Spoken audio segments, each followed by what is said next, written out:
Hello, happy Thanksgiving. Happy Thanksgiving. One of the things I want to say is that I'm so grateful to you for taking the time to listen to CEO Conversations, the private practice podcast, for showing up every week and allowing me to have the blessing of being able to pour into you week after week, week after week. So for this week, what you're going to be listening to is a compilation episode of the best gems when it comes to leadership and mindset to help you as you navigate the start of this holiday season. So I hope that you and your family have an amazing time together. I hope that you have an amazing holiday, and I will see you next week. Bye. Welcome to CEO Conversations, the private practice podcast. I'm your host, Brandy Mabra. It's time to show up as a confident leader to create a practice and life you love. I'm not going to say that you won't fail, or that there won't be hard days, or there won't be times where you are questioning your life choices or questioning your skill set or thinking, man, I am not business savvy, or I suck as a leader. And those things are normal. It would be abnormal if you did not think that, right? Each stage of business growth is going to challenge you in a different type of way. Each stage of business growth is going to bring out all of the stuff. All of the baggage that you might have, all the limiting beliefs that you might be holding on to, all the insecurities, all of it. What the entrepreneurship journey is like therapy. It brings out the fact that you need a therapist, right? And so at the end of the day, whenever you hit a wall, or at the end of the day, whenever you feel I've failed, or at the end of the day, if you look at the evidence and the data and you're like, dang, I messed up, or dang, I could have handled that differently. Give yourself grace, because there's always something that you can learn from it. And the best leaders take a look at the situation, regardless if it's good or bad, and say, what can I learn from this? What can I do differently? Where's the pivot? What steps, like what did I miss? Were there red flags? Was there something glaringly obvious to me? And being okay with, okay, we're here. What's the step forward? I can speak from my past experience where I've talked to losing 6 figures worth of revenue in a month because I didn't have a conversation with a biller. That's a lot. When you look at your P&L and you're like, dang, if I just would have taken 5 minutes, that would have looked so much better. We had visits. We really did. They just didn't get put into the system. Oops. So that, or where it was time for me to have difficult conversations, hard conversations with my team, and it didn't go the way that I planned, or where I lost my cool, or where I made an emotional decision instead of a sound decision, or where I let my insecurities get in the way of the direction that I needed to go. There's so many things that can come up in this journey that it's real. Your muscles are going to be stretched. Your growth is going to feel uncomfortable.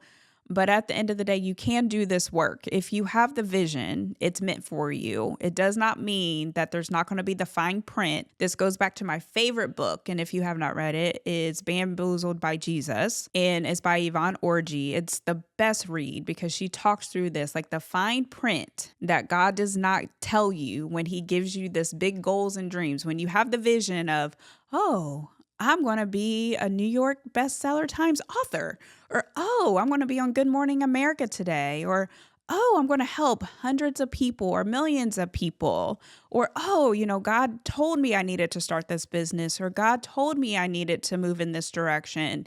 And then you get there and you're like, this is not what I signed up for. This sucks.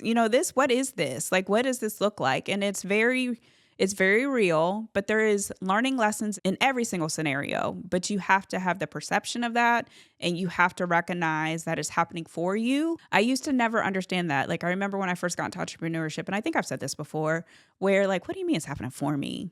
What? This isn't happening for me. This is happening against me. What are you talking about? Fast forward to today. Oh, yes, absolutely it's happening for me. I can see the lessons that I've learned. I can see how much I've grown. I can see how much if I had gone down this path that I thought was the right path, what would have happened, what could have happened. I'm thanking God that it didn't happen. So, all of these things that feel so big and so massive, I'm not trying to minimize them.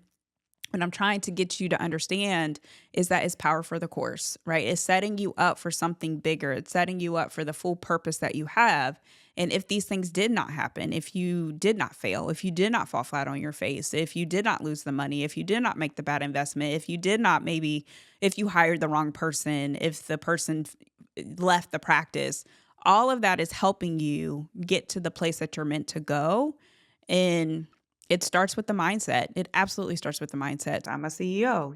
What do I need to do? What's the strategy? What's the higher level thinking that needs to happen here? And it's something that I had to work at, actually. So when we're thinking about strengths and weaknesses as a leader, I want you to get very clear on, are you thinking like a CEO? Because sometimes if you're not thinking like a CEO, but you're expecting your team to think like a CEO, they don't have a good example to follow. So they don't know. Or if you get somebody that's a rock star and you are so much like all over the place or in the weeds, or you're not really studying what a CEO should focus on. Remember, clarity of mission, vision, where the ship's headed. This is what the goals are. This is what our attention is. This is what the initiatives that we need to focus on. That person who is thinking like a CEO can get frustrated very quickly, right? Because things can start to feel chaotic. So I'm not saying at any point in time, I've repeated this multiple times, that anything has to be perfect, but it does need to be in a place of you having the clarity, the discernment, the understanding of what is happening in the practice and what needs to happen in the practice for you to keep the best people inside of your practice. So let's talk through this a little bit more. So here's some ways that you can really challenge your team to think in higher levels. Instead of answering their question, especially if you are on the team or you're leading the team that has the 50 million questions that can bombard you, ruin your energy, not make you very productive, you're always getting interrupted. You want to challenge them to find the resource. So if they're coming to you with a question, don't answer it. Literally, don't answer it. My younger son, I'm a bonus mom. Right now, he's running track. Like the coach was telling all the parents, I am giving you every resource that you need. I am over communicating what the schedule is. I'm telling you if it rains, if there's no lightning, if there's no thunder, we are still running because that's what you do when you're in track. You sometimes run in the rain. This is our schedule. This is where we meet. Like, gave us all the instructions and then they over communicate. And he repeated himself multiple times. And he said, if you text me asking me where an event is, right? So this is a meet. Like, this is really big. If you miss a meet, then you're missing like a game. If you text me asking me where this meet is, I will not respond. And that was his boundary. That was his boundary that he put in place. I will not respond to you because he is saying there's no reason for you not to know. There is no reason for you not to know what the schedule is when it is in multiple places and we have sent it out multiple times for you to know exactly where you need to be at what time, at what place. The events, like, we're communicating with you ahead of time. There's no reason. And so that was his hard stop. I'm not going to answer it. I will not answer it. And that's how you need to be in your practice. Don't answer the question. If you've answered the question multiple times, if there's a policy and procedure that's already written, refer them to it and don't answer the question. Don't, and see what happens. I love when our clients take time off and take time away from their practices because it forces their team lovingly to be more resourceful. And it's really interesting what happens. Your team is more resourceful than what you give them credit for, and they think they have the capability to think like a CEO if you give them the opportunity to think like a CEO. If you are constantly answering questions, if you're constantly enabling them, you're not helping their growth, right? And so you have to have hard boundaries at times, all the time, especially when it comes to answering questions if you've already answered it. Now, you might need to bend a boundary if that person's new, they're not that far in the game. Maybe you've only answered the question one time. You might remind them, like, okay, well, on our hub, this is where you can find this policy and procedure, or this is where you can find this information. But if it starts to become a habit, then you are setting like a hard stop, like, no, Go find the answer and then tell me if you don't find it.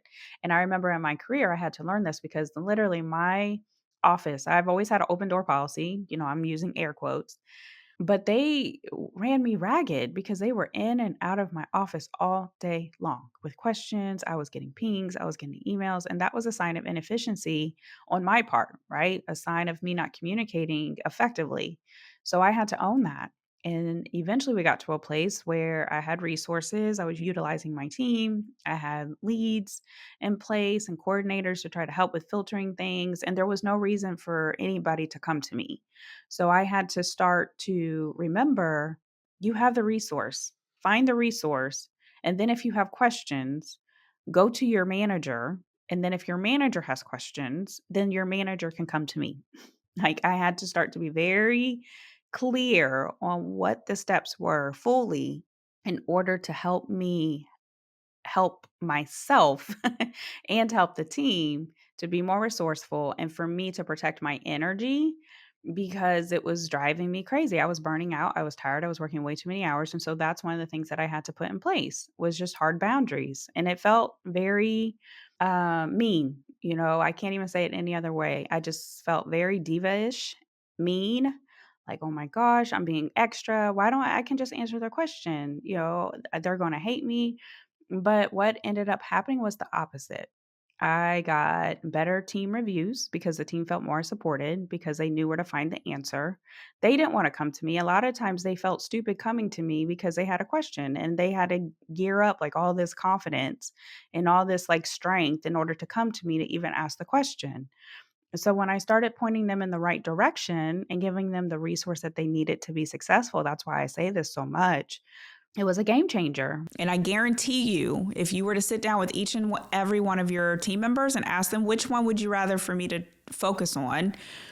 See patients all day or making sure that the financial health of the practice is secure, they're going to tell you, please make sure that the financial health of the practice is secure. So that way they can continue to come to work and they can continue to get paid. That's the number one is the financial state update. The second one is the team status update. So when we're thinking about everything that's happening with team, we're looking at team engagement, we're thinking about team culture, and talking about it. So the reason why is because your team culture, your team engagement will make or break your practice. You do not want people who are just showing up and collecting a check. You want to make sure that people are fully on board with what you are building and the mission and vision that you have for your practice, right? And so when you're talking through these things, you're getting a very good feel for the pulse of the organization. How are things doing? A lot of times as your practice grows, it's easy to lose touch with the people who are working inside of your practice because they talk to your managers more than what they talk to you, right? And so there's nothing wrong with this.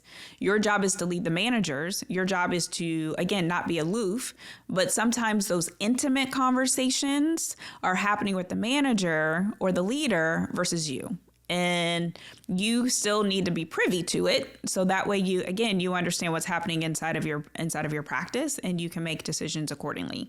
So some of the things that you can talk about in this topic would be like the progress of team hires. How are things going? Especially if you're no longer the one first line doing interviews, especially when it's a critical position. If there's certain parts that you have when it comes to the interview process, making sure that everyone's on the same page. Also, again, the team engagement pulse. So how is the morale? Anything that you need to know about? Is there anybody who maybe requires a, hey, hi, how are you from you as the owner? They're really giving you the insights for how are people feeling working inside of your practice, right? So having that type of information and intel is priceless. The third one would be the practice growth, right? So what is the status? So are there key partnerships and collaborations that you need to know about? Are there key partnerships and collaborations that you need to update your team about? Making sure, again, all of these are growth conversations where you're actually moving the practice forward and making sure that you're setting up the practice's future and not just looking at what's happening now, especially in today's economy, right? So these conversations are even more important because everybody knows everything around us changes right now on a day-to-day basis, right? And so the economy is changing. There's one day we're talking about recession, the next day we're talking about things are fine. There's talks about the stock market. So your patients are seeing these things too. And so it's important for you to have these types of conversations with your leadership team so you can stay on top of it, right? So making sure that you're setting up the growth of your practice and the future growth of your practice is a non-negotiable. So the three areas is a financial state update, a team status update, and then the third one is the practice growth update, right? So this is making sure that everything is moving in the right direction. There's a really great book. It's one of my favorites. It's called A CEO Does These Three Things. And it's not the 50 million things, but it's the three things. And so the author talks to the financial piece, the hiring piece, the team culture piece, because it's important for you to understand it's the people that help you move your practice forward. It's the financial health of your practice that helps move your practice forward. And it's the innovation that you have within your practice that helps you move your practice forward. So inside of your meetings, it's important for you not to talk about fluff, not to get swooped up into the weeds of the day-to-day, because you can fill up 3 hours, 4 hours of a meeting time where you're not having the right types of conversations. One of the things would be at home. A lot of times, and I'm guilty of this as well, things will be going great in the business. We're very focused on the business. The business needs to be organized. My schedule needs to be organized. Like all the personal development is all going towards how I'm showing up in the business. But how are you showing up in life? There's two types of systems. Like you do have the business of you, and you are an operational system as a person. So if there's opportunities for you to look at your routines, how you're doing things, your system, your life system, that this is a great time for you to take a beat, to really pay attention to, again, what do I need to do system wise to make things easier? Inside of the business, from a systems perspective, there's so many different processes that we can pay attention to and how we're doing things. And so you don't necessarily have a gift like this when there's less clients, patients coming in the door, when there's more opportunity to look at how things are being done, paying attention to what the team does.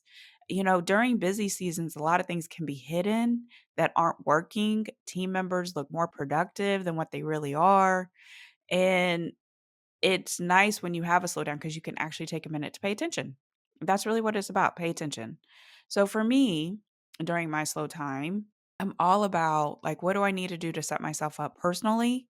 And what do I need to do to set myself up in the business? So I've been going back looking at my personal finances, my business finances. That has been a big focus for me for quarter two, and making sure that all my financial processes and systems are set up, that I'm very clear on where my money's going, that I'm very clear on opportunities that I have to maybe generate more money, that personally, what's happening once I get, once I pay myself, where's that money going? How am I handling it? From a personal how I'm treating myself, I've been looking at those processes as well and paying attention to, am I making time to take care of myself? Am I setting myself up to eat the best? Am I really making sure that I'm getting out doing my physical activity, right? Because it's so easy. One of my shortcomings is if I'm busy, the first thing to go would be my workout. I mean, that's the first thing. Like I'll sit and I might get out and maybe walk, but I'm not actually doing a full, workout like I'm used to doing. And weeks will pass. And so I've given even my significant other permission to call me out on it when he sees me just sitting at my desk or doing additional things. And so during the slowdown season, it's an opportunity for you to start to step into the routines you want to have. It's an opportunity for you to organize. It's an opportunity for you to maybe clean out things, right? So we talk about like spring cleaning. My son just graduated and we had his graduation party, and family came over and a lot of people came by to wish him well. And so we took that opportunity to clean up things, to throw old things out. I guarantee you there's probably some closet or drawer that could definitely use your attention. And so during these seasons, it's an opportunity for you to do that as well. So don't beat yourself up over it when you're thinking about like, oh, the money might be going down because we don't have as many visits, or providers are now requesting off, or team members are requesting off. And now we don't have technically the staff that we would have. That's okay. That is okay. What can you do in this season? What is the opportunity for you to come from a place of abundance? So when you're thinking about reflecting, it's an opportunity for you to reset. Reset the bar. So this was the second R that he talked about. Reset things. So as we're going into the summer and the weather's getting warmer, one of my things that haven't been able to really fully concentrate on is running. I love, love, love, love, love running. And my knee has been giving me some problems. And so I do more walking, and I'll incorporate like other types of workouts, but my joy is running. Like I've done half marathons, and I ran track, and I have school records, and all the things. So I love to run. And so part of what I'm working on, even going into the warmer months, because the warmer months are easier for me, is resetting when it comes to my running. What can you reset? What are some things maybe you've had to put to the side that you would love to get back to doing? This is the perfect time to do that. So, what is your reset? Maybe it's trying to get in a place where you're appreciating the slowdown. Maybe it's trying to get into a place where you are treating yourself better. Your self-care needs some refinement. Maybe there's something that's happening in the business that you need to reset. Like maybe there's a thought process that you're carrying that you need to reset, a mindset reset. So reset can mean a number of different things for different people, but what does that mean for you? So how can you reset during this season? And what is that? What do you need to reset? The third thing I kind of touched on is refine. We're all works in progress. Nobody's perfect, regardless of what you see on social media. We all have work that we need to do in this journey. We all have ways that we can make ourselves better and make our practices better, make the business better, make our lives better. Like there's always that, God did not make us perfect by design. We're on a growth journey, and we have to appreciate the journey, and I've talked about this before. There's a plaque that's in my office that says enjoy the journey, and it's right in front of my face, because every moment that we are able to breathe and live and do this work is a gift. It's part of our purpose. We aren't meant to just sit and do nothing. We aren't meant to be complacent. We aren't meant to not make an impact in the world. We're meant to do big, amazing things. We're also meant to rest, right? So we have to make sure that we're looking at things and looking at like what needs to be refined. If it's a schedule, if it's a workflow, if it's a process, how can we refine it? How can we tweak it? How can we make it better? Is there something that we can eliminate from it? Is it something that we need to add to it? Is there some way, especially with AI and technology, is there something that we can use to make our lives easier? Like what does that look like? What does that look like? What is the refinement opportunity here as we're stepping into this slowdown season?